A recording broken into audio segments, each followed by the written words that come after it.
Hello, my fellow VIPKID teachers.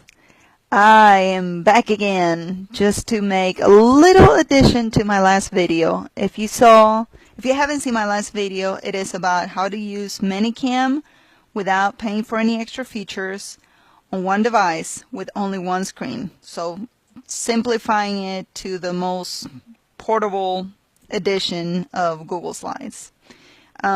So if you see right here, I have my ManyCam with my two feeds, and if we go to desktop app area, and I'm going to use drag and boat tap and reveal by the superstar Dinah.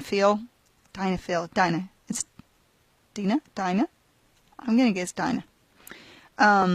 So if we come here, you will see that we have this new little problem right here. They are showing the top of the window, which we do not want to see, nor do we want our students to see. So I have this super high-tech, super difficult solution to add an object, which is a little black bar. And I will move it for you so you can see. It's just a good old black bar object. Then we put it up here and it covers it up. And then if you see right down here, it says objects, black banner. That's all there is to it.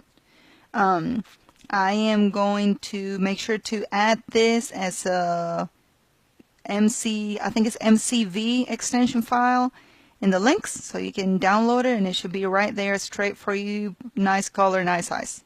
But if you don't want to download mine, by all means just go to Paint, draw a black rectangle, and turn it into a ManyCam object. Very, very simple.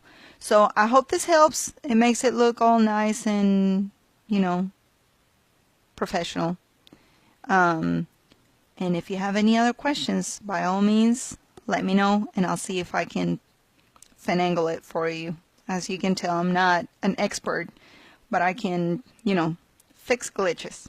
So I hope you'll have a good night and are ready for your early morning teaching. Bye!